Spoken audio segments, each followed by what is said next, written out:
Hello viewers, welcome to my channel the Hindu vocabulary से एक और वीडियो आपके सामने मैं प्रेजेंट कर रहा हूँ।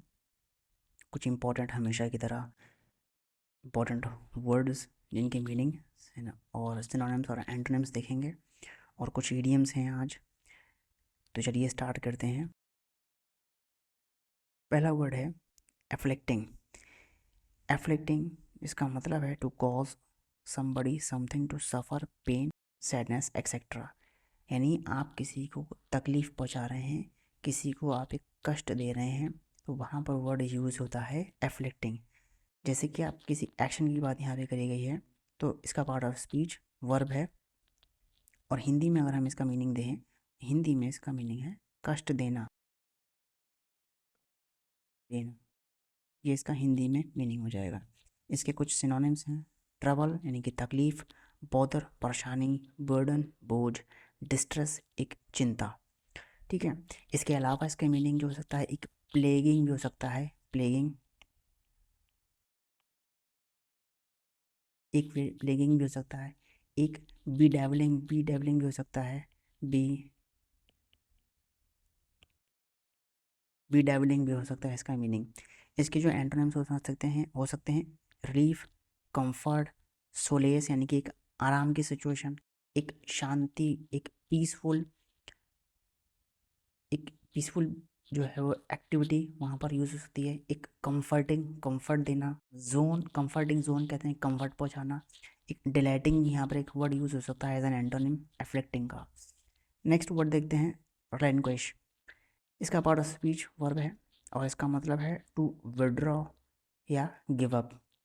यानी विड्रॉ बेसिकली वापस ले लेना या उस चीज़ को त्याग देना, एक तरीके से सेक्रीफाइस कर देना, त्याग देना।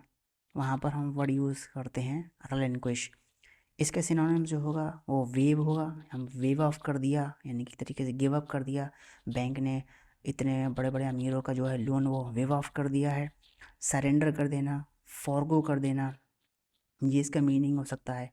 एक एब्डिकेट भी मीनिंग हो सकता है, एब्डिकेट करना। या रेनाउंस,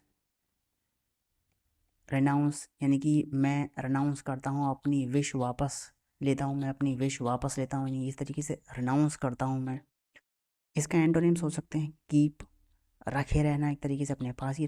रिटेन, उसकी पोजीशन पर बरकरार रहना। कंटिन्यू, अपना लगातार काम करते रहना, जो है इसका एंटोनिम्स हो जाएंगे। नेक्स्ट है आर्बिट्ररी। आर्बिट्ररी इसका मीनिंग है not seeming to be based on any reason और plan and sometimes seeming unfair. Part of speech adjective है यानी क्वालिटी है यहाँ पर डिनोट हो रही है।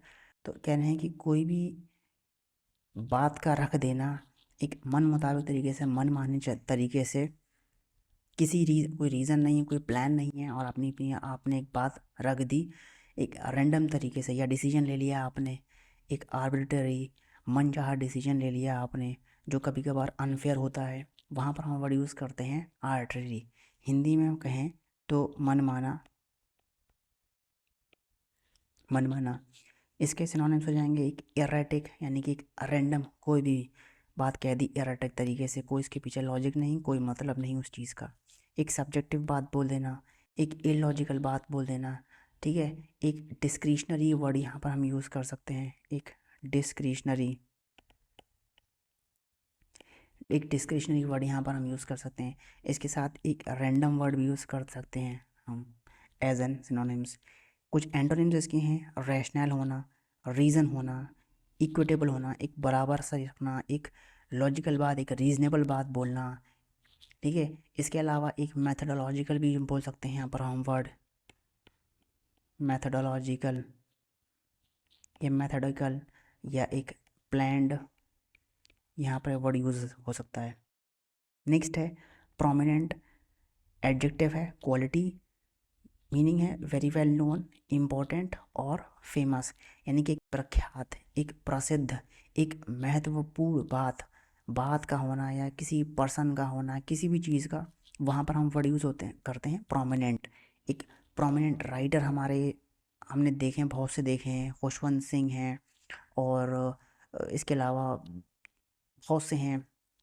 जो द एक्सीडेंटल प्राइम मिनिस्टर जिन्होंने लिखी थी वो एक उसके ऑथर जो थे संजय बारू एक इम्पोर्टेंट ऑथर हैं, जो प्रोमिनेंट ऑथर हैं, एक डिस्टिंग्विश्ड ऑथर हैं, एक एमिनेंट ऑथर हैं, एक नोटेबल ऑथर हैं या राइटर हैं, किसी भी हम पर्सन भी हो सकता है एक, और कोई भी बात हो सकती है प्रोमिनेंट वहाँ पर हम। इसके अलावा जो है वो एक रिनोन्ड भी वर्ड यूज़ होता है, रिनोन्ड एक वर्ड यूज़ होता है, एक प्री एमिनेंट भी हम वर्ड यहाँ पर यूज़ कर सकते हैं, प्री एमिनेंट। इसके कुछ एंटोनिम्स हो जाएंगे, यानी कि अपोजिट, अनइम्पॉर्टेंट होना, अननोन होना, इनकॉन्स्पिकुअस होना, ऑब्सक्योर भी एक वर्ड यहाँ पर यूज़ हो सकता है। इसके अलावा इनसिग्निफिकेंट भी एक वर्ड है, इनसिग्निफिकेंट भी एक वर्ड हो सकता है एज एन एंटोनिम्स। नेक्स्ट है हमारा deferential part of speech, adjective है और इसका मीनिंग है शोइंग और expressing respect and high regard, regard due a superior और एन एल्डर, यानी कि आप एक किसी के सामने आप एक पोलाइट और एक रेस्पेक्टफुल इमोशन आपके साथ उसके साथ किसी के सामने दे रहे हैं, चाहे वो आपका सुपीरियर है चाहे वो आपका एल्डर है, उसके सामने आप एक इज़्ज़त से पेश आ रहे हैं, आप उसको इज़्ज़त दे रहे हैं, वहाँ पर हम वर्ड यूज़ करते हैं डिफरेंशियल। एक जो हिंदी में कहें सम्मानपूर्ण भाव देना, किसी को आप सम्मानपूर्ण भाव देना, सम्मानपूर्ण भाव देना। सिनोनिम्स इसके हो सकते हैं हम्बल, ओबीडिएंट, सबमिसिव। इसके अलावा जो है वो एक कॉर्टियस, कॉर्टियस मीनिंग निकल कर आता है, एक रेवरेंशियल भी निकल कर आता है, रेवरेंशियल, ये भी इसका मीनिंग निकल कर आता है। इसके अलावा अब इसके एंटोनिम्स देख लेते हैं। एंटोनिम्स हैं इम्पोलाइट, इम्प्यूडेंट, रूड होना। इसके अलावा एक वर्ड है डेरोगेटरी, एरोगेंट, ये इसके कुछ सिनोनिम एंटोनिम्स हो जाएंगे, सॉरी। नेक्स्ट वर्ड है डिथर्ड, वर्ब है इसकी पार्ट ऑफ स्पीच, मीनिंग है to be unable to decide something, या फिर कहें टू हेजिटेट, यानी कि डिसाइड ना कर पाना, हेजिटेट होना, एक नर्वसनेस सिचुएशन होना, या कहें हिंदी में और तो दुविधा होना, दुविधा में होना, आपके अंदर लैक ऑफ कॉन्फिडेंस है, आप अपनी बात प्रेजेंट नहीं कर पा रहे हैं, ठीक है। मीनिंग इसका सिनोनिम्स देख लेते हैं, टिटर्ड होना, ऑस्किलेट होना, टू एंड फ्रो जैसे ऑस्किलेशन होता है, जो पेंडुलम वाली जो वॉच होती है उसमें ऑस्किलेशन होता है, वो इधर जाती है कभी इधर जाती है, वैसे ही हमारी बात कभी इधर जाती है कभी उधर जाती है, हम अपनी बात को प्रेजेंट नहीं कर पाते, वेव करते हैं, स्विथर हो रहा किसी चीज़ में, ठीक है।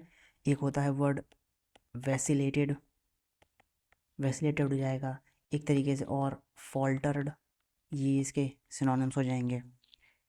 एंटोनिम्स इसके होंगे डेफिनेट होना, एकदम पक्का होना, सर्टेन होना, क्लियर होना, श्योर होना, डिसाइडेड होना, रिजॉल्व्ड होना, ये इसके कुछ एंटोनिम्स हो जाएंगे। नेक्स्ट वर्ड है हमारा क्लाउड, ये एक नाउन है, इसका मीनिंग है इन्फ्लुएंस एंड पावर, कि आप किसी पर अपना एक प्रभाव डाल रहे हैं या आपके पास एक पावर है, वहाँ पर हम वर्ड यूज़ करते हैं क्लाउड, ताकत होना, आसान भाषा में हिंदी में ताकत होना।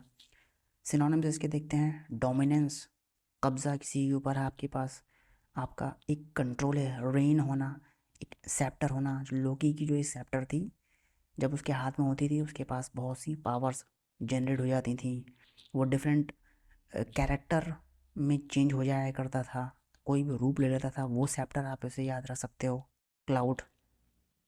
इसके अलावा इसका मीनिंग एक स्वय भी हो सकता है, स्वय हो सकता है। इसके अलावा हेफ्ट इसका मीनिंग हो सकता है।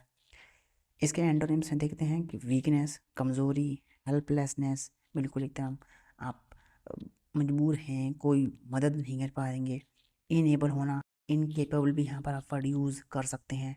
इसके अलावा इम्पोर्टेंस भी एक वर्ड यूज़ हो सकता है, पावरलेसनेस भी हम वर्ड यूज़ कर सकते हैं, ठीक है।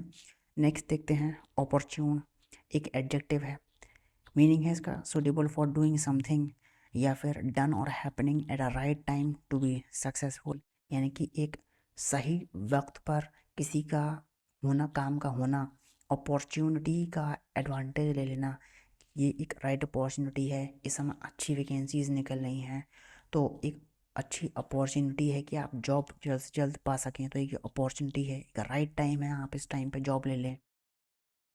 इसके अलावा इसके सिनोनिम्स देखते हैं कि फेवरेबल होना, कंडीशन हमारे फेवर में है, एप्रोप्रिएट होना, एक टाइम पर सिचुएशन में, एक टाइमियस सिचुएशन होना। इसके अलावा प्रोपीटियस भी एक वर्ड हो सकता होगा इसका, प्रोपीटियस। इसके अलावा इसमें होगा एक फेलिसिटस, एक फेलिसिटस होगा इसका मीनिंग। एंटोनिम्स इसके होंगे इनएप्रोप्रिएट होना, एक इल टाइम्ड होना, सही समय पर ना होना। इनऑस्पिशियस भी कह सकते हैं यहाँ पर हम वर्ड, इनऑस्पिशियस एक वर्ड हो जाएगा यहाँ पर आपके पास। मेला प्रपोज, मेला प्रपोज एक वर्ड हो जाएगा यहाँ पर। इस देखते हैं नेक्स्ट क्या है। नेक्स्ट वर्ड है हमारा डवटेल्ड। डवटेल्ड एक नाउन है और इसका मीनिंग है एक type of joint use to fix two pieces of wood formally together. Basically यहाँ पर एक जॉइंट होता है कारपेंटरी में, जो है एक हम आजकल डिज़ाइंस देखते हैं जो इंटरलॉकिंग करके जॉइंट दिए होते हैं कॉर्नर पे, कुछ एक वो एक स्पेसिफिक टाइप से इंटरलॉक करके जॉइंट बनाते हैं, हम उसको यहाँ पर इंडिकेट कर रहे हैं। या ये कहें डव टेल्ड का मीनिंग बेसिकली जो दो फाख्ताएँ होती हैं उनकी जो टेल होती है बैक साइड, उसमें सर ऊपर टॉप पे से आप देखोगे तो वहाँ पे एक पैटर्न होता है जिसमें उनके फैदर्स जो होते हैं वो इंटरलॉक हुए की पोजीशन में होते हैं। उस इंटरलॉक को उन्होंने यहाँ पर कहा है डव टेल्ड, यानी कि इंटरलॉक होना। आप अपनी फिंगर्स इंटरलॉक कर लेते हैं एक तरीके से, दोनों हाथों की फिंगर्स को आप इंटरलॉक कर लेते हैं तो एक जॉइंट बन जाता है वो। तो उस चीज़ को यहाँ पर कहा गया है। इसके सिनोनिम्स हैं इंटरलॉक, स्प्लाइस, मोर्टाइज, टेनन। ये इसके जो हैं सिनोनिम्स हैं, ये जॉइंट का ही एक मीनिंग है। और इसके अलावा इसका मीनिंग हो सकता है हार्मोनाइज्ड, कन्फॉर्म्ड, मैच्ड। एक तरीके से यहाँ पर सिनोनिम्स हैं इसके। इसके एंटोनिम्स हो जाएंगे कॉन्ट्राडिक्ट होना, गेन से होना, कन्फ्लिक्टेड होना, कन्फ्लिक्टेड,